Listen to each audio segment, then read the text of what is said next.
Right latest breaking news చూస్తున్నాం. ఇప్పుడు మనము ద్రోణి ప్రభావంతో రాష్ట్రంలో మళ్లీ వర్షాలు మొదలయ్యాయి. హైదరాబాద్లో వాతావరణం ఒక్కసారిగా మారిపోయింది. వాతావరణం పూర్తిగా చల్లబడడంతో పాటు నగరమంతా చీకట్లు కమ్ముకున్నాయి. ఉదయమంతా ఉక్కపోతగా ఉండగా మధ్యాహ్నం అయ్యేసరికి వెదర్ కంప్లీట్గా మారింది. నగరమంతా వాన దంచి కొడుతోంది. విజిబిలిటీ లేకుండా జోరు వాన పడుతోంది. గంట నుంచి ఏకధాటిగా వర్షం కురుస్తోంది. దీంతో లోతట్టు ప్రాంతాలు జలమయమయ్యాయి. భారీ వర్షంతో ట్రాఫిక్ స్తంభించిపోయింది. వాహనదారులు తీవ్ర ఇబ్బందులు పడుతున్నారు.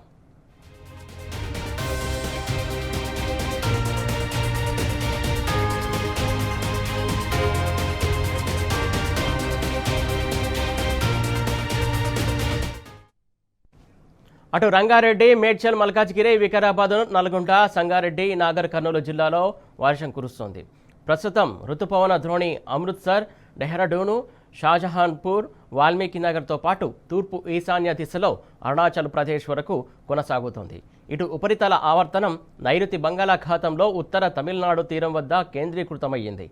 సముద్ర మట్టం నుండి 3.1 నుండి 5.8 కిలోమీటర్ల మధ్యలో ఉపరితల ఆవర్తనం కొనసాగుతోంది. కర్ణాటక, తమిళనాడు మీదుగా మధ్య బంగాళాఖాతం వరకు ఉత్తర దక్షిణ ద్రోణి ఆవరించి ఉంది. దీని ప్రభావంతో ఇవాళ రాష్ట్రంలో పలు చోట్ల తేలికపాటి నుండి మోస్తారు వర్షాలు కురుస్తున్నాయి. రేపు ఎల్లుండి కూడా రాష్ట్రంలోని చాలా జిల్లాల్లో తేలికపాటి నుండి మోస్తరు వర్షాలు కురిసే అవకాశం ఉందని వాతావరణ శాఖ తెలిపింది. ఇవాళ, రేపు, ఎల్లుండి రాష్ట్రంలోని కొన్ని జిల్లాల్లో ఉరుములు, మెరుపులు, ఈదురు గాలులతో కూడినటువంటి తేలికపాటి వర్షాలు, కొన్ని చోట్ల మోస్తరు వానలు పడే అవకాశం ఉంది. రాష్ట్రంలోని అన్ని జిల్లాల్లో గంటకు 30 నుంచి 40 కిలోమీటర్ల వేగంతో ఈదురుగాలులు వీచే అవకాశం ఉందని వాతావరణ శాఖ తెలిపింది. ఇక ఎల్లుండి రాష్ట్రంలోని కొన్ని జిల్లాల్లో అక్కడక్కడ భారీ వర్షాలు కురిసే అవకాశం ఉందని వెల్లడించింది.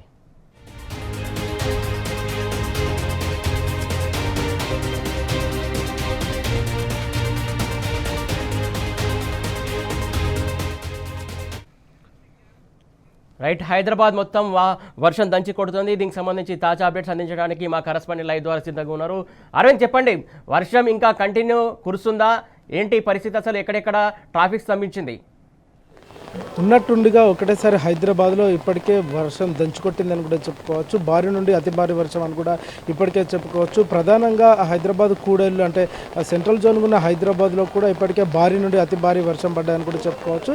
మరియు దీంట్లో భాగంగా తెలంగాణ రాష్ట్ర వ్యాప్తంగా మొత్తం ఉత్తర తెలంగాణ నుండి దక్షిణ తెలంగాణ వరకు కూడా ఇదే పరిస్థితి ఉంటుందని కూడా రానున్న 3 రోజుల పాటు ఇప్పటికే వాతావరణ అధికారులు తెలియజేశారు. ప్రధానంగా ఆవర్తన ఉపరితల ద్రోణి కొనసాగుతుంది కాబట్టి ఈ ద్రోణి కారణంగా తెలంగాణ రాష్ట్రంలో ఎక్కువగా వర్షాలు పడే అవకాశాలు ఉంటాయని కూడా వాతావరణ శాఖ ఇప్పటికే పలుసార్లు హెచ్చరికలు కూడా జారీ చేశారు. రానున్న 3 రోజుల పాటు కూడా ఇదే, అంటే ఆగస్టు 8వ తారీఖు వరకు కూడా ఇదే పరిస్థితి కూడా కొనసాగుతుంది. నైరుతి ఋతుపవనం అదొకటి, మరియు చక్రవాక ఆవర్తన ద్రోణి క్యుములోనింబస్ దీని కారణంగా తెలంగాణ రాష్ట్రంలో కూడా ఎక్కువ ప్రభావం ఉంటుందని కూడా వాతావరణ శాఖ అధికారి ఇప్పటికే తెలియజేశారు. ప్రధానంగా ఉత్తర తెలంగాణలో చూసుకుంటే కూడా మోస్తారు వర్షాలు కూడా ఇప్పటికే కురుస్తున్నాయి. మరియు ప్రధానంగా ఈ క్యుములోనింబస్ ఎఫెక్ట్ ద్వారా ఇప్పటికే భారీ వర్షం కూడా కురిసే అవకాశం ఉన్నాయి. ప్రధానంగా ఈశాన్య గాలులు కూడా ఎక్కువగా ఉండడం వల్ల ఆ ఈశాన్య గాలులు తెలంగాణ వైపు నుండి ఆ గాలి పోతుంది కాబట్టి ఎక్కువ తెలంగాణ ప్రాంతంలో కూడా వర్షాలు కూడా ఇదే పరిస్థితి కూడా కంటిన్యూ అయ్యే అవకాశాలు ఉన్నాయని కూడా ఇప్పటికే వాతావరణ అధికారులు కూడా తెలియజేశారు. ప్రధానంగా గాలి గంటకు 30 నుండి 40 కిలోమీటర్ల వేగంతో కూడా గాలి వీస్తుందని కూడా తెలియజేశారు. మరియు ఉరుములతోని, మెరుపులతోని కూడా కూడుకున్న వర్షం కూడా కురుస్తుందని కూడా వారు తెలియజేశారు. ప్రధానంగా 3 రోజుల పాటు ఇది కంటిన్యూ అయ్యే అవకాశాలు ఉంటాయని కూడా చెప్పుకోవచ్చు. ఇది కొంచెం ముసురుగానే అని చెప్పుకోవచ్చు, మరి అటు భారీ వర్షం కూడా అని కూడా చెప్పుకోవచ్చు. ఇప్పటికే ఈశాన్య తెలంగాణలో కూడా అంటే భద్రాద్రి, కొత్తగూడెం, ములుగు, హనుమకొండ ఈ ప్రాంతాల్లో కూడా ఇప్పటికే భారీ వర్షం కూడా చోటు చేసుకుంది. మరియు దక్షిణ తెలంగాణకు వస్తే వికారాబాద్, తాండూరు, మేడ్చల్, మల్కాజ్గిరి ఈ ప్రాంతాల్లో కూడా ఇప్పటికే ఈ వర్షం కూడా కొనసాగుతుందని కూడా తెలుస్తుంది. మరి ఉత్తర తెలంగాణలో కూడా పలు జిల్లాల్లో కూడా నిన్న రాత్రి నుండే కూడా వర్షపాతం కూడా నమోదైనట్టు కూడా తెలుస్తుంది. మరియు ప్రధానంగా చూసుకుంటే సెంట్రల్ జోన్ ఉన్న హైదరాబాద్లో చూసుకుంటే హైదరాబాద్, మేడ్చల్, మల్కాజ్గిరి, రంగారెడ్డి ఈ జిల్లాలో మాత్రం ఇప్పటికే భారీ వర్షం కూడా కొట్టిందని చెప్పుకోవచ్చు. అంటే ఏకతాటిగా ఒకటే గంట క్రితం కూడా ఉక్కపోత వాతావరణం ఉన్నది. ఒకటిసారి గంట తర్వాత కూడా భారీ వర్షం కూడా కొట్టిందని కూడా చెప్పుకోవచ్చు. దీని కారణంగా ఇప్పటికే అధికారులు కానీ మరి జిహెచ్ఎంసీ అధికారులు కానీ ఇప్పటికే అందరికీ అలర్ట్ చేయడం కూడా జరిగింది.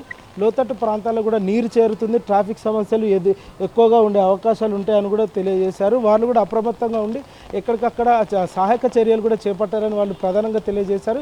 మరి ప్రధానంగా ముఖ్య కూడల్లో చూసుకుంటే అంటే గతంలో ఏదైతే లోతట్టు ప్రాంతాల్లో నీరు చేరుతుంది కాబట్టి ఈ లోతట్టు ప్రాంతాల్లో ఈ నీరు సురక్షిత, ఆ నీరు వల్ల ప్రజలు ఇబ్బంది పడే అవకాశాలు ఉంటాయి, ట్రాఫిక్ జామ్ కూడా ఎక్కువ అవుతుంది కాబట్టి వాళ్ళని అక్కడి నుండి సురక్షిత ప్రాంతాలకు తీసుకెళ్లాలని కూడా ఇప్పటికే జిహెచ్ఎంసీ అధికారులు డిఆర్ఎఫ్కి కానీ మరియు జిహెచ్ఎంసీ సిబ్బందికి కానీ వారికి ఇప్పటికే అధికారాలు కూడా జారీ చేశారు. గతంలో ఏదైతే బేగంపేట లోతట్టు ప్రాంతాల్లో కూడా నీరు చేరి ఇబ్బంది అయింది కాబట్టి ఆ ఎఫెక్టెడ్ అయిన ప్రాంతాలు కూడా ఇప్పుడు ఒకసారి మానిటరైజ్ చేయాలని కూడా ఇప్పటికే వాళ్ళు ప్రతి ఒక్కరు కూడా సూచనలు చేశారు. మరి హైదరాబాద్లో కొన్ని లోతట్టు ప్రాంతాలు కూడా ఆ నీరు కారణంగా ట్రాఫిక్ జామ్ అవుతుంది కాబట్టి ప్రతి ఒక్కరిని అప్రమత్తం చేశారు. మరియు ఎలక్ట్రిసిటీ సిబ్బంది అంటే గాలికి చెట్లు విరిగి పడతాయి కాబట్టి ఆ చెట్లను కూడా తొలగించే ప్రయత్నం కూడా అధికారులు దగ్గరుండి ఫాస్ట్గా చేస్తే ఎలాంటి ఇబ్బందులు కూడా తలెత్తకుండా ఉంటాయని కూడా వాళ్ళు కూడా ఇప్పటికీ అప్రమత్తంగా ఉండి ఎప్పటికప్పుడు సమీక్షిస్తున్నారు. మరి రానున్న 3 రోజుల పాటు కూడా హైదరాబాద్లో కానీ మరియు ఇటు జిల్లాలో కానీ ఇదే వాతావరణం కూడా కొనసాగుతుందని ఇప్పటికే వాతావరణ అధికారులు ఇప్పటికే పలుసార్లు హెచ్చరికలు కూడా జారీ చేశారు. అంటే కొన్ని జిల్లాలో ఈ రోజు అంటే ఇదే వర్షం కనుక ఎడతెరిపి లేకుండా కంటిన్యూ అయితే మాత్రం కొన్ని జిల్లాలకు మాత్రం ఇప్పటికే హెచ్చరికలు కూడా జారీ చేస్తారు. అంటే ఎల్లో హెచ్చరిక, ఆరెంజ్ కానీ ఈ హెచ్చరికలు కూడా వాతావరణ అధికారులు జారీ చేస్తారు. మరి తెలంగాణ ప్లానింగ్ డెవలప్మెంట్ సొసైటీ కూడా దీన్ని సమీక్షిస్తుంది. దీనికి ప్రధానంగా ప్రతి ఒక్కరికి కూడా ఇదే అంటే వారికి కూడా ప్రతి ఒక్కరికి కూడా వర్షం రానున్న రోజుల పాటు 3 రోజుల పాటు ఇదే కంటిన్యూ అవుతుంది. ఆగస్టు 8వ తారీఖు వరకు కూడా హైదరాబాద్లో ఇదే వాతావరణం ఉంటుంది. తెలంగాణ రాష్ట్ర వ్యాప్తంగా కూడా ఇదే ఉంటుంది. మరి కొన్ని జిల్లాలో తేలికపాటి వర్షం ఉంటుంది, మరికొన్ని జిల్లాలో భారీ నుండి అతి భారీ వర్షం కూడా కురుస్తుందని ఇప్పుడే వాతావరణ అధికారులు కూడా ప్రధానంగా తెలియజేశారు. మరి ముఖ్య కూడలిలో చూసుకుంటే ఎక్కడెక్కడైతే ఎఫెక్టెడ్ ఏరియాస్ నుండి ఆ కాలనీలు మునిగే పరిస్థితి ఉంటుందో అక్కడ కూడా ప్రజల్ని సురక్షితంగా వాళ్ళు సురక్షిత ప్రాంతాలకి మరి తీసుకెళ్లాలని ఉన్నారు. ప్రధానంగా అంటే జిల్లాలో చూసుకుంటే ఎక్కడెక్కడైతే అంటే చెరువు ప్రాంతాలు కానీ కట్ట ప్రాంతాలు కానీ ఆ ప్రాంతాల్లో కూడా ఇప్పటికే మరి సురక్షిత ప్రాంతాలకు తీసుకెళ్లాలని వాతావరణ శాఖ ఇప్పటికే అందరికీ అధికారం అంటే జిహెచ్ఎంసీ అధికారులకు కానీ జిల్లాలో ఉండే అధికారులకు కానీ ఇప్పటికే హెచ్చరికలు జారీ చేశారు. ప్రధానంగా కలెక్టర్లు దగ్గరుండి సమీక్షించాలని కూడా ఇప్పటికే ఆదేశాలు కూడా జారీ చేశారు. Thank you Arvind.